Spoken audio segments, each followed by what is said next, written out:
Concerning the application of proposed zoning regulation change, 242-501, table of permitted uses and deletion of major shopping centers from the IL-80 and ILC-80 SE zone.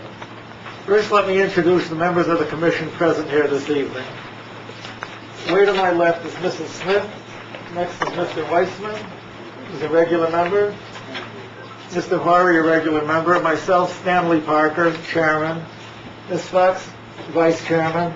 Mr. Murphy, secretary. And Mr. Shepard, an alternate.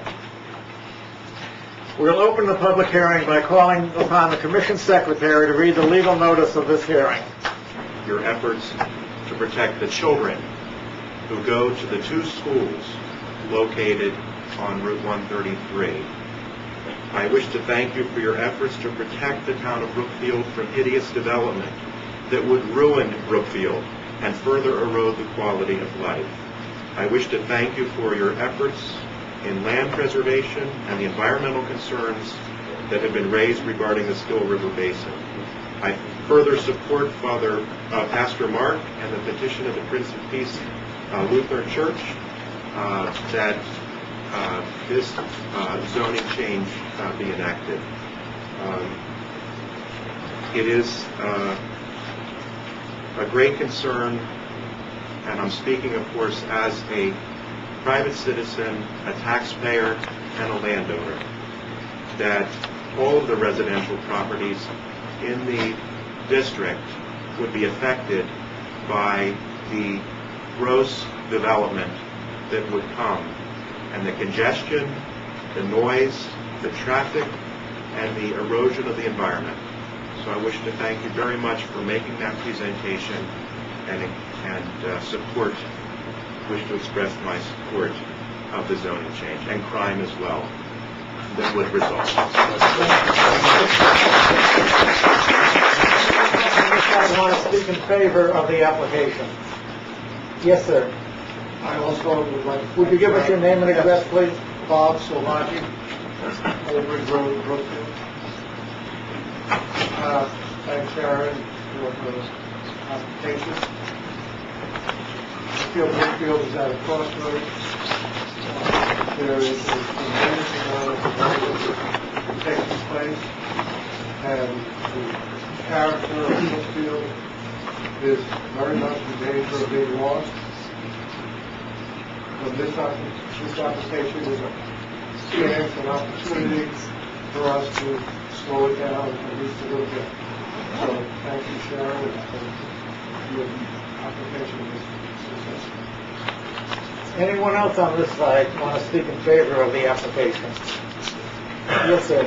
Jim Fisher, Aramont Circle. I did speak before. My concern is the traffic.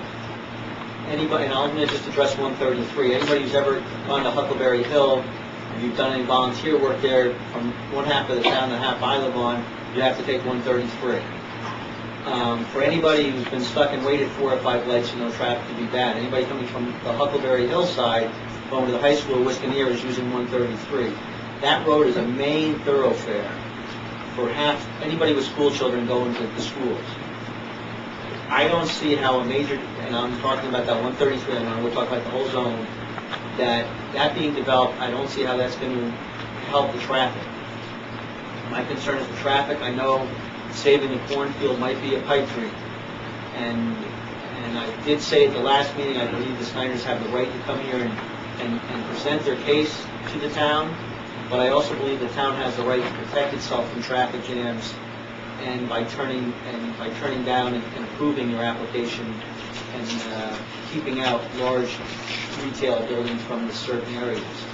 I understand other buildings can go in there, and if it's not retail, I don't think it's going to attract the traffic. You can look at Commerce Drive. I don't think that causes a huge amount of traffic problems off of 133, even though there is some / retail car repair type business in there, but it doesn't cause the type of traffic that a major Walmart, Home Depot, something like that would cause. So I would, with respect to the Snyders, I believe they have the right. They've been very good to the town. They've said publicly they wouldn't want to produce anything that they're not proud of. I guess my concern is, if heaven forbid a major shopping center went in there and the town got destroyed by traffic, would they still feel proud about that as they felt proud about their other developments in town and around the area? So I would almost make a plea to them to think about if that's something they really want to put there, because I think the traffic would just really wreck the town. And thanks. Yes, ma'am. I'm Carrie Swift, 25 Pocono Ridge Road. I understand you had my letter that you read. I had 2 other meetings tonight, so that's why I'm late. But I just want to express again, I live on Pocono Ridge. We do have a traffic problem from Commerce Drive. In fact, those gravel trucks were driving up and down all day again today. So we already have a traffic issue. We have a lot of school traffic from Wisconsin, and the traffic from Wisconsin goes down and across Junction Road to Huckleberry. Because of the way the Huckleberry and the buses and the whole bit. But I can't imagine what our road will be like if this Costco goes in there. It's just going to be a parking lot, and and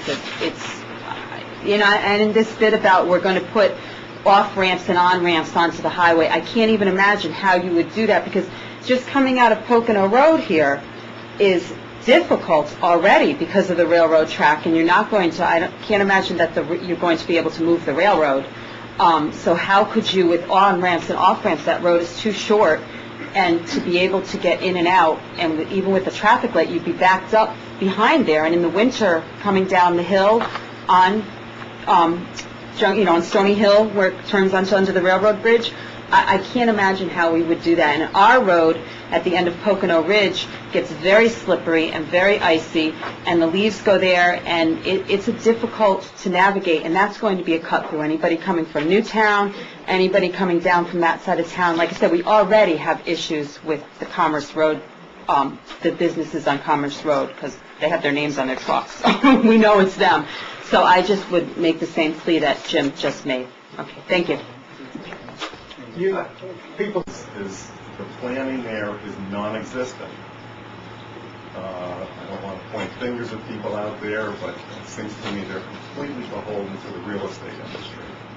Don't get me wrong, I have 2 homes, and the place I have in Pennsylvania has a good amount of acreage. I love real estate, but there's good planning, and then there's just planning at everybody else's expense. So honestly, I thought I felt one way tonight. I'm convinced how I feel. I see both sides of the issue, but you just, I haven't lived here long enough to feel the real roots. So if this place is going to get out of control like my other places, I'm out of here. I have no kids in the public school system. I joked to someone today, I'll make sure that I sell my home to someone who's got 4 kids, and then think of property taxes.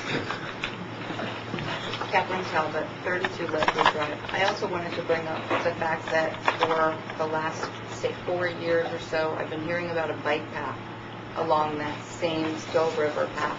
It's beautiful back there. And I can't imagine, it's bad enough that we have the connector going right through it, but it's beautiful back there. And I encourage everyone who is in favor to take a look at that, because it may even make our case stronger. It's absolutely beautiful, and there's so much wildlife back there, and it would be a shame to let that go. That's what makes Brookfield so special. Jane Yesson, Brook Drive. I lived in this town for 30 years. My 2 kids have been through the school system. I think in addition to the obvious environmental impact, the children in schools, the new apartments going up, the Still River is a major problem. When I moved into town, there was no flooding from the Still River. It's not all Brookfield schools, it's also Danbury. I also own a commercial piece of property way down on Federal Road, not over here. And we're flooding all the time. So to impact that even more with more huge real estate is, I don't know who was paying attention when all of that. I know Sue's got through with a lot, we've been getting a lot more since then. So I think that also needs to be addressed, and I thank you all for doing this.